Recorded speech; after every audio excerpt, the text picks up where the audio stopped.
Hey guys, ZXAxify here, and today there was a multiplayer reveal for the next Call of Duty game, Advanced Warfare. Now you guys probably already know that I've been looking forward to this game for a long time now. I actually did a video about it if you just look through my channel. I mainly spoke about the reasons why I was looking forward to Advanced Warfare and why Ghosts turned out to be a little bit of a disappointment, and that I was hugely relying on this game to be a huge step up. The multiplayer reveal was hosted at Gamescom that happens every year in Germany. Gamescom hasn't officially started. The first day begins tomorrow with coverage of all other games. It was live streamed around the world, so if you haven't watched it, you should be able to find it on demand somewhere if you do a simple Google search. A lot of the footage you guys are about to see is pulled from Charlie Intel, who are basically news journalists from Call of Duty and just give news and information about Call of Duty games. I'll link them in the description so you can check them out. So we were shown almost everything about Advanced Warfare's multiplayer, perks, weapons, maps, and also Scorestreaks as they are going to be called this time round. What you guys are seeing is the multiplayer trailer that was shown.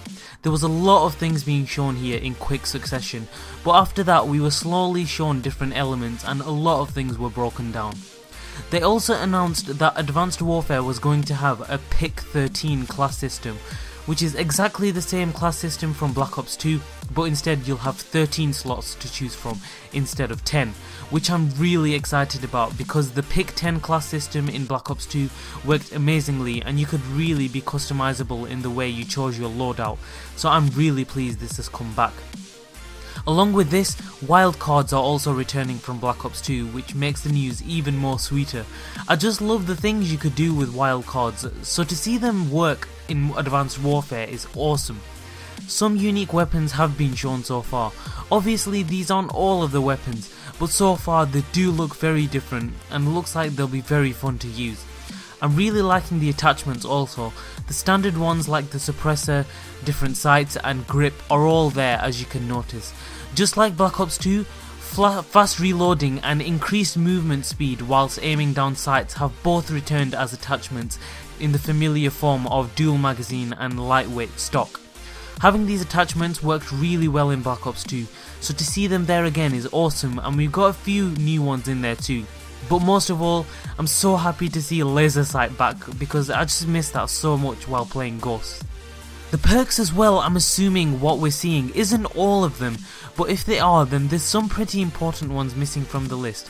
But just going on the basis that these are just some of them, we've got plenty of fan favourites in there that were predictable, for example Flak Jacket, Scavenger and Blind Eye, but there are new ones there which will also be awesome to use in multiplayer. I think there are indefinitely more and Sledgehammer are just limiting what we're able to see right now, so hopefully we'll see a lot more variety with the perks. If you've been keeping up with Advanced Warfare news, you'll also know the exoskeleton suits will be featured that will give your character much more power than ever before and enable maneuvers like boost jumping and hovering. Well, this means these suits will be customizable in multiplayer, adding a whole new experience to Call of Duty. As you can see, with these exo abilities as they're called, you'll be able to do a whole set of different things which will give you a great advantage in combat. My favourite one here is definitely the trophy system. Instead of wasting time putting one down, it'll be built into your exo suits. So if another player is tossing grenades at you, just by activating the trophy system you'll be able to dodge them, for a limited time of course. I hate grenades and I'm always using the appropriate perk to lessen the damage of explosives, so this is going to come in so handy for me. Looking at the rest however, it looks like there's something there for everyone. With the equipment, we've got plenty of familiar things there too. Very badass looking I have to say, but overall I can't wait to try out the new additions in multiplayer. With Scorestreaks again, we've been denied the full list of the streaks that are available, which is a bummer, but the ones we have been shown do look really cool too. UAV, care package and a turret are all pretty much there as expected, and then we've got some new ones being shown here. The XS1 Vulcan is described as a burst of energy deployed from space. I'm not sure if this was shown in action, I can't remember, but it sounds pretty lethal, so we'll probably get shown more of it soon if we haven't already. The Warbird is basically like the Dragonfire from Black Ops 2, a little flying drone that you're able to control and attack with. An annoying bugger to try and destroy, but nevertheless lots of fun comes with it. The XS1 Goliath is very much like the Juggernaut suit from previous Call of Duty games, only this one looks a lot more deadly and almost like a mini Titan, so it definitely is something to steer clear of. Lastly is the Paladin.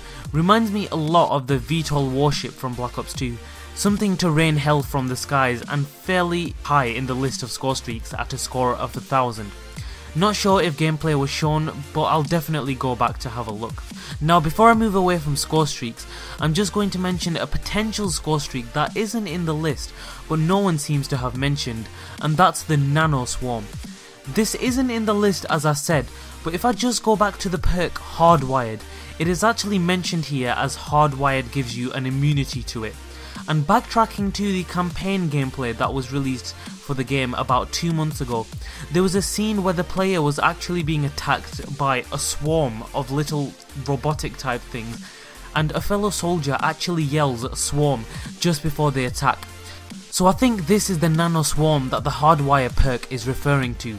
However, in the campaign they seem to be pretty aggressive rather than any sort of electronic effect, as the Hardwire perk gives you resistance to electronic based things, so the Nano Swarm is kind of out of place here if it works the same as it did in the campaign. But I don't know, it could have a completely different effect in multiplayer, we'll just have to wait and see. A new feature called Supply Drops has been introduced in Advanced Warfare. You earn these by challenges that give you different kinds of gear and gun camos, but actually it's just not one type of every piece of gear. You can get different gear with different stats assigned to them, and not just the game's default gear. You can get gear that is common, good or rare, so this expands completely on the choice of gear you have to use and actually have really powerful guns. So for example, you could have a rare assault rifle that has a higher fire rate and higher damage, or a common machine gun which has a higher damage but a lower fire rate. It will all be completely random but definitely rewarding, so if you get bored of the game's default gear, then Supply Drops will greatly help you out. Character customization will be very much like it was in Ghosts. You'll be able to choose a gender and face style if you like, and different types of helmets, boots, gloves, everything you'll be wearing on your damn body. And because there's exosuits, you'll be able to customize your suit to however you like.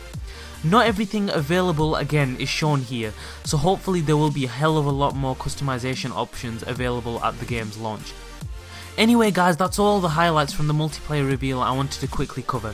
Looking back at the footage and gameplay we were shown, I think the top thing I can say coming out of this is that it looks nothing like Ghosts, which is one of the most important things for me. It has a lot of elements from Black Ops 2, whilst at the same time being a completely different game, which is freaking great because I loved Black Ops 2 and they brought over the most awesome things from Black Ops 2, and that just makes me so excited for the game. I wouldn't say there's anything hugely negative about Advanced Warfare that I can say so far. Just that because of the new exoskeleton suits and the more things players can do, multiplayer is going to be fairly challenging, and because of features like boost jumping and hovering, you'll probably be in for a lot of WTF deaths. But other than that, I'm liking what I'm seeing so far, and I'm not going to say too much until I get hands on it myself. One thing I forgot to mention also is the announcement that if you pre-order the game, any edition, your order will turn into a Day 0 edition of the game, which basically means you'll be able to get Advanced Warfare a day before the official launch date, both physically and digitally. Check with your local retailer for more information in terms of midnight launches and digital downloads. But if you want to be able to play the game a day early, then be sure to pre-order. I hope you guys enjoyed the video. Drop a comment and let me know what you're thinking and what you're looking forward to the most, or why you might not be looking forward to it. Let me know and we can all be friends and have a little creative discussion about it. Thanks a lot for watching guys, and I'll see you in my next video.